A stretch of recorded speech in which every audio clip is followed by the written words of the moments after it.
Academy Awards.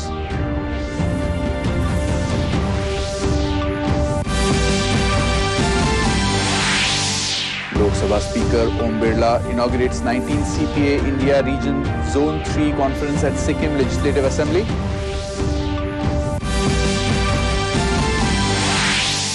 Political parties leaving no stone unturned to catch attention of voters in Meghalaya and Nagaland. Top Congress leaders in both the polls-bound states.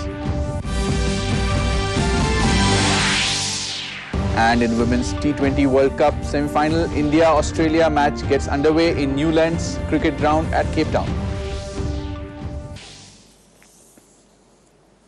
Welcome to the Northeast News Bulletin. This is Ashutosh Sharma bringing to you the stories in detail. Prime Minister Narendra Modi has said that this year's budget provides several opportunities for investors and people of this country to protect their future by moving towards green growth.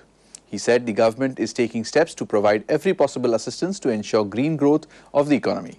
While addressing the first post-budget webinar on green growth today through video conferencing, Mr. Modi said every budget presented by this government since 2014 has been taking forward new age reforms to solve the present challenges. He said this budget will play an instrumental role in establishing the country as a lead player in the global green energy market. आने वाले कुछ महीनों में केंद्र और राज्य सरकार की करीब 3 लाख गाड़ियों को स्क्रैप किया जाना है। ये गाड़ियां 15 साल से ज्यादा पुरानी हो चुकी है। व्हीकल स्क्रैपिंग आप सभी के लिए बहुत बड़ा मार्केट बनने जा रहा है। ये रीयूज, रिसाइकल और रिकवरी के सिद्धांत पर चलते हुए हमारी सर्कुलर इकोनॉमी को भी नई ताकत देगा। साथियों, 2014 के बाद से ही भारत मेजर इकोनॉमीज में रिन्यूएबल एनर्जी कैपेसिटी एडिशन में सबसे तेज रहा है। Union Minister for Port, Shipping and Waterways Sarbananda Sonowal has said it is critical to develop a roadmap for greening the shipping sector, reduce pollution intensity and evolve strategies to introduce renewable energy and green hydrogen in the shipping sector. Addressing the World Sustainable Development Summit in New Delhi today, he said with green growth being a priority area in this year's union budget, the focus is firmly on meeting the decarbonization targets for 2030 as well as the net zero goals for 2070. He said this is applicable to the shipping sector as well. GHG emissions associated with the shipping sector to anywhere between 50% and 250% by 2050 in comparison to 2008 emission level. The IMO overall vision adopted in 2018 is to phase out greenhouse gas emission from the industry as soon as possible in this century. In line with the IMO's objective, the Ministry of Port, Shipping and Waterways has set target to reduce GHG emission in Indian shipping sector to 30% by 2030. Major air pollutant generated by port activities include carbon monoxide, volatile organic compounds, and nitrogen oxide, sulfur oxide, and particulate matter. Various pollution mitigation measures are under place by the Indian major ports, such as adoption to mechanized mode. President Draupadi Murmu today conferred the Sangeet Natak Akademi Fellowships and Awards for the year 2019, 2020 and 2021 at a function in New Delhi. 8 eminent personalities were given Sangeet Natak Akademi Fellowships in the field of performing arts, while 128 artists from the field of music, dance, theatre, traditional, folk and puppetry were awarded with Sangeet Natak Akademi Awards. These Akademi Awards include 3 joint awards. Speaking on the occasion, the President said India's rich art is the soft power of the country. She said music and arts are beyond the language and geographical boundaries, and India's music and arts have been appreciated worldwide. नाटक academy पिछले 7 दशकों से विभिन्न भारतीय कलाविधाओं, संगीत, नृत्य, लोकनाट्य तथा रंगमंच को प्रोत्साहित कर रही है। एकेडमी ने युवा पीढ़ी को कलाओं से जोड़ने के प्रयास भी शुरू किए हैं। सभ्यता द्वारा हमारे भौतिक उपलब्धियां सामने आती है, लेकिन संस्कृति द्वारा हमारी अमूर्त विरासत की धाराएं प्रवाहित होती है। संस्कृति द्वारा ही किसी देश की वास्तविक पहचान होती है। असम के बिहू नृत्य से लेकर केरल की कथकली तक, पूर्व में छऊ से लेकर पश्चिम में गरबा तक, नृत्य विधाओं में हमारी संस्कृति की इंद्रधनुषी छटा दिखाई देती है। आधुनिक युग में हमारे सांस्कृतिक मूल्य और अधिक उपयोगी हो गए हैं। आज के तनाव तथा संघर्ष से भरे युग में भारतीय कलाओं द्वारा मानसिक शांति और सौहार्द का प्रसार किया जा सकता है। भारतीय कलाएं भारत की सॉफ्ट पावर का भी सर्वोत्तम उदाहरण है। भारत रत्नों से सम्मानित MS शुभलक्ष्मी, पंडित रविशंकर, उस्ताद बिस्मिल्लाह खान, लता मंगेशकर, पंडित भीमसेन जोशी और भूपेन हजारिका के संगीत की शक्ति किसी भाषा या भूगोल से बाधित नहीं होती है। A high-level symposium on digital public infrastructure (DPI) was held at the outset of the first G20 Finance Ministers and Central Bank Governors (FMCBG) meeting in Bengaluru today. The Finance Minister shared the success of India's Aadhaar-enabled digital public infrastructure such as UPI, CoWIN, Account Aggregator, eKYC in leading the economic transformation and empowerment of billions of people in India. The high-level symposium on DPI also saw insightful discussions on inclusive growth, resilience and innovation. A tweet by the Ministry of Finance says that Union Finance Minister Nirmala Sitharaman met US Treasury Secretary Janet L. Yellen ahead of the first G20 FMCBG meeting in Bengaluru today.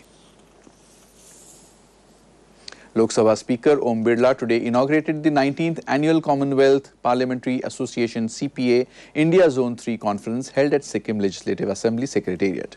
Earlier, upon his arrival at the Army helipad in Libing, Birla was received by Minister of Legislative and Parliamentary Affairs Kunganima Lepcha, Deputy Speaker Sikkim Legislative Assembly Sangai Lepcha, MP Lok Sabha Indra Hang Subba, top army officials among others.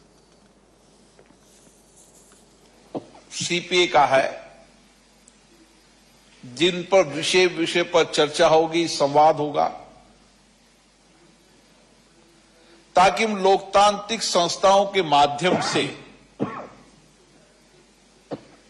देश के लोकतंत्र को सशक्त कर सके, मजबूत कर सके।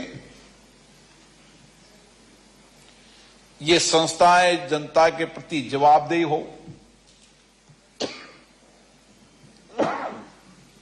शासन और प्रशासन में पारदर्शिता लाए और इनकी चर्चा संवाद से जो निष्कर्ष निकले, जो फैसले हो, उससे इस सारे क्षेत्र के सामाजिक आर्थिक कल्याण की दिशा बने। The Nationalist Democratic Progressive Party NDPP has launched various campaigns throughout the district of Nagaland. Today, the campaign for its party women candidate Salahotuno Kruse was held at the Capital Cultural Hall, Kohima, with Chief Minister Nagaland Neiphu Rio and Chief Minister of Assam Dr. Himanta Biswa Sharma as star campaigners. Assam Chief Minister Dr. Himanta Biswa Sharma acknowledged the gathering today and called it a historical meeting, as for the first time the Nationalist Democratic Progressive Party NDPP and the Bharatiya Janata Party BJP is sponsoring women candidates for the Nagaland Legislative Assembly, with 8 Western Angami Assembly constituency among one of them. We do not have a female legislature in the Nagaland Legislative Assembly. Whatever may be the reason, this time Honorable Chief Minister Neiphu Rio has taken a historical decision. That time has come where we will not only talk about gender equality, where we will not talk only about women empowerment, but in fact, we are going to give responsibility to our women legislator to lead the destiny. A press briefing was held by Dr. Shashi Tharoor, Member of Parliament, Lok Sabha at Shunamite in Dimapur today. Tharoor, speaking to the media, stated that there is no infrastructure development in Nagaland and the disruptive power supply, lack of clean drinking water, lack of good government schools and hospitals are a matter of concern, and that Ujjwala Yojana has failed and so have all the other schemes. He alleged that the manifesto of BJP is a document which means little as the hollow promises made in the previous election of 2018 have not been fulfilled and no one wants to mention them. Now with the clean election movement of the Nagaland Baptist Church Council asking candidates to debate, our invitation should have been welcomed by the BJP. But after the president of the Nagaland Pradesh Congress Committee, whom I met this morning again, Mr. K. Terry, publicly announced at the Congress President's rally that he was ready for a debate, the BJP has sent a text message to a well-known Nagaland daily that they have no intention of debating. Why are they frightened of a debate? Rahul Gandhi vows to protect culture, tradition, religion of Meghalaiyans during the election campaign in Meghalaya. Congress leader Rahul Gandhi said that the party will not allow the BJP and the RSS to attack and destroy the culture, traditions and religion of people of Meghalaya. Addressing a crowd at an election meeting at Malki Ground in Shillong, Gandhi accused the BJP and RSS of trying to dilute the tradition, religion, culture and history of the indigenous communities of Meghalaya, while addressing that Congress will stand its ground and fight against such divisive forces. The Congress leader's visit to Meghalaya comes days before Meghalaya goes to polls on February 27th. Your culture, to defend your language, to defend your religion, and I'm here as a partner, as a friend, and I come here with humility to learn and to understand from your history, your tradition and your culture. In Meghalaya, political parties are leaving no stone unturned to catch the attention of voters. National People's Party NPP President and Chief Minister Conrad Sangma today campaigned for Dadengre constituency candidate of his party, James P.K. Sangma. During his address in rally, Sangma said that James has proven his mettle as an able leader who is competing to lead Dadengre constituency again in 2023. At William Nagar rally, Sangma said that the NPP has served the people of the constituency with due diligence and the people's show of support today affirms NPP's victory in 2023. Mizoram Chief Minister Zoramthanga said that healthcare is considered as one of the most important under SEDP. Answering the inquiry of Thorang MLA Zodin Tluanga, Chief Minister Zoramthanga made a statement to the Assembly House that on the new budget, a sum amount of 30 crores has been allotted for healthcare, making a total of 150 crore altogether. Also addressing the inquiry of Aizawl North, 2nd MLA Dr. Vanlal Klana Zoramthanga stated that a total amount of 25,000 had already been distributed to the family-oriented SEDP of 50,000. Arunachal Pradesh Deputy Chief Minister Chawna Main attended the graduation and seed money distribution ceremony of the Arunachal Pradesh Entrepreneurship Development Program APEDP on February 22nd. The event was organized by Arunachal Pradesh Innovation and Investment Park to facilitate 31 startups who successfully completed incubation and pre-incubation in the APEDP 1.0 and to distribute seed money to 35 selected startups under APEDP 2.0. Additionally, the graduating batch of cohort 1.0 startups displayed their products and services at the ceremony. Arunachal Pradesh Police, in its first solo major operation conducted against an insurgent group, successfully seized and destroyed one camp of the Eastern Naga National Government ENNG insurgent group in Changlang district along Indo-Myanmar border today.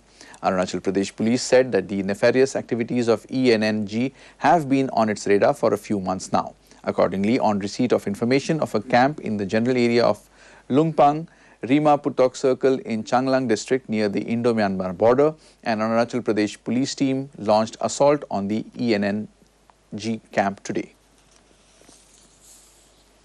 In Women's T20 World Cup, the crucial semi-final between India and defending champion Australia gets underway at Newlands Cricket Ground in Cape Town, South Africa. Australia skipper Meg Lanning won the toss and opted to bat first. As per the latest reports, Australia were 47 for no loss in 7 overs. Now, before we end the news once again, this year's budget provides several opportunities for investors and people to protect their future by moving towards green growth, and said PM Modi.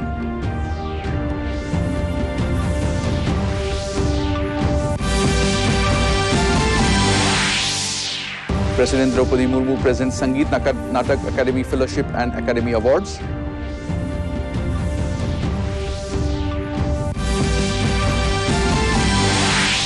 Lok Sabha Speaker Om Birla inaugurates 19th CPA India Region Zone 3 Conference at Sikkim Legislative Assembly.